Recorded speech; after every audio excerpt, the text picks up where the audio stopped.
Hi, everyone. Do you have a best friend?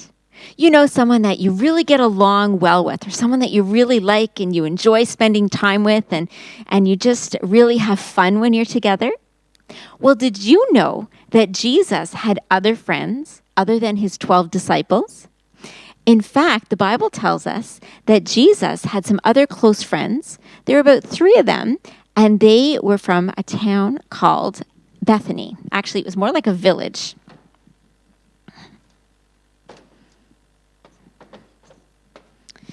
And so their names were Mary, Martha, and Lazarus. Now, Mary and Martha were sisters, and Lazarus was their brother. And so they were all really good friends with Jesus. One day, though, when Jesus was somewhere else teaching, something bad happened. It was very sad. And so Lazarus, he got sick. So today we're going to use our little koala for Lazarus. So he's going to bed and he's sick. And so it's all tucked in there. And his sisters, Martha and Mary, they took care of Lazarus. They tried to make him better. They did everything they could think of to help him. But you know what? He got sicker and sicker and sicker, and they started getting worried. And so Martha and Mary, they talked and they were trying to decide what to do, and then they knew they needed to send a message to Jesus. And so they got a message ready, and you want to know what it said? Okay.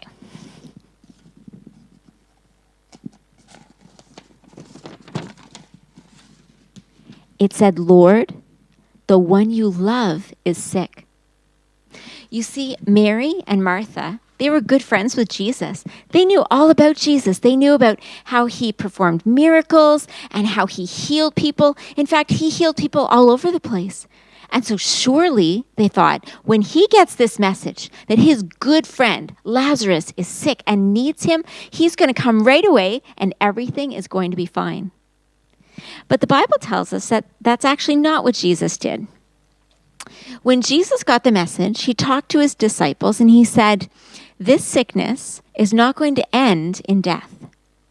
You see, the reason that Lazarus has become sick is so that everyone can see how wonderful God is, so that God may get glory and so that the Son of God may be glorified as well. Now, who is Jesus talking about when he said the Son of God?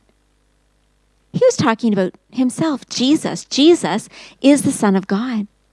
And so Jesus was saying that the reason Lazarus was so sick was so that God would be glorified, that Jesus would be glorified, and people would be able to see how powerful, how wonderful, how amazing Jesus was, and they would believe in him then. Well, Jesus waited 2 more days, and then he said to his disciples, "Okay, it's time for us to go back to Judea." Now, Bethany was in Judea, so he said, "It's time for us to go to Judea." And he said, "Our friend Lazarus, he's fallen asleep, and I'm going there to wake him up." Well, the disciples thought, "Oh, that's great. If he's sleeping, then that's good for him. He'll get better." And so they said, "Lord, that's great that he's sleeping. He'll get better now." But Jesus said, "Actually, no. What I meant was that Lazarus has died. But for your sake, I'm glad that I wasn't there because you will believe. Let's go to him now." And so they traveled to Bethany. But you know what?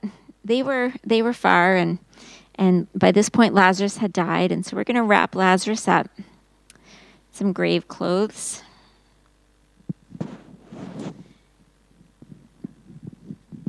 And so the Bible tells us that by the time they got to Bethany, that Lazarus had been in the tomb for 4 days.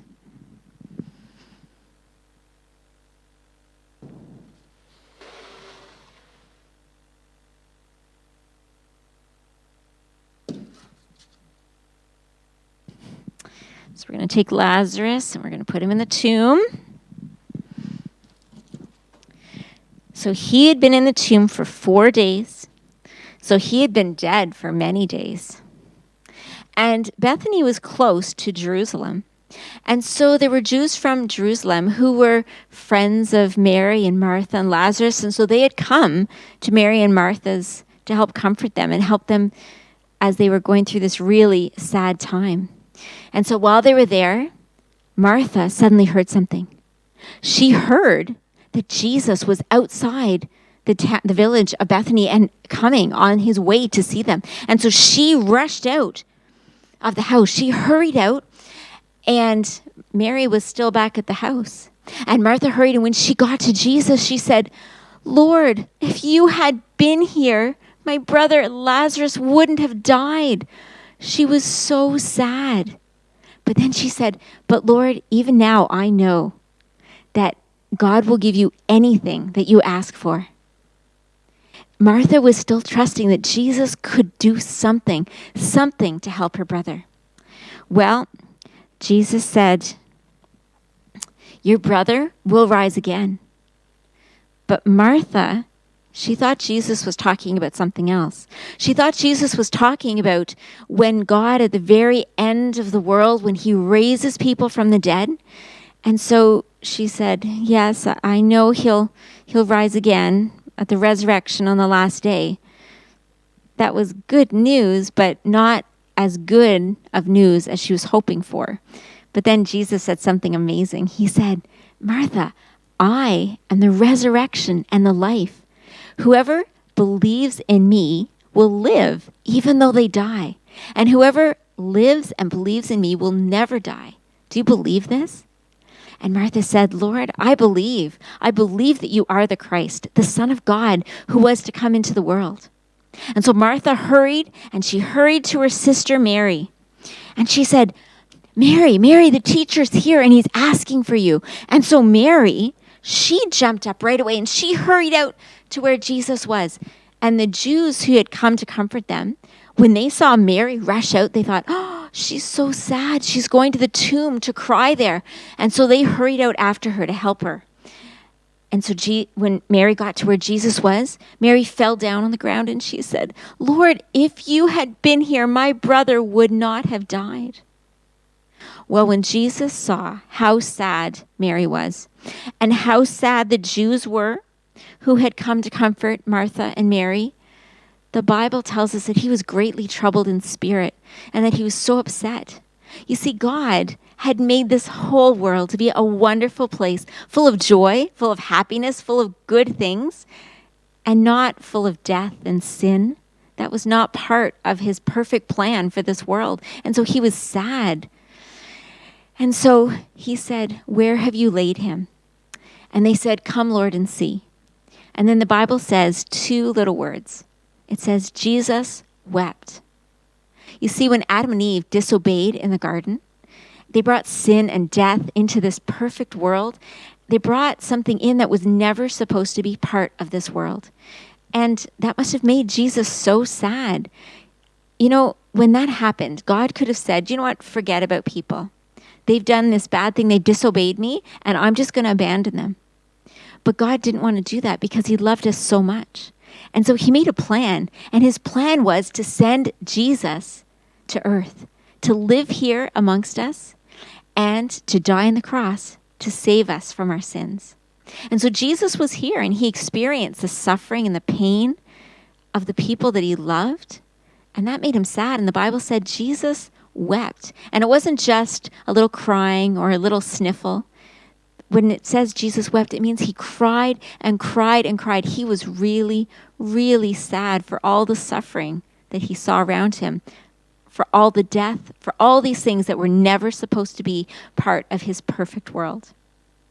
Anyways, Jesus came to the tomb, and the tomb was a cave, and it had a big stone placed in front of the doorway. And Jesus came, and when the Jews saw him crying, they said, "Look how much he loved him." And some of the Jews said, "How come he could open the eyes of people who were blind? Could he not have saved his own friend?" Jesus said when he came to the tomb, "Roll away the stone." Martha said, "Jesus, Lord, he's been dead for 4 days. If we do that, the smell is going to be really, really bad. But Jesus said, Martha, didn't I tell you that if you believed, you would see the glory of God? And so they did. They rolled away the stone. And then Jesus looked up to heaven and he said, Father, I thank you that you hear me. I know that you always hear me, but I say this for the sake of the people here, so that they might believe that you sent me. And then in a loud voice, Jesus called out and he said, Lazarus, come forth. And do you know what happened? He did. Lazarus, the man who had been dead, came back to life. And he came out and he was actually still wrapped in the grave clothes. And Jesus said, take those grave clothes off him and let him go. It was a miracle. The man who'd been dead came back to life. Only God can do a miracle like that. Only God can bring someone back to life. It was amazing. And people were talking about it, and they were thinking about it, and they were amazed by it. Well, I'm really glad that you could join us today. I hope to see you next week. Bye for now.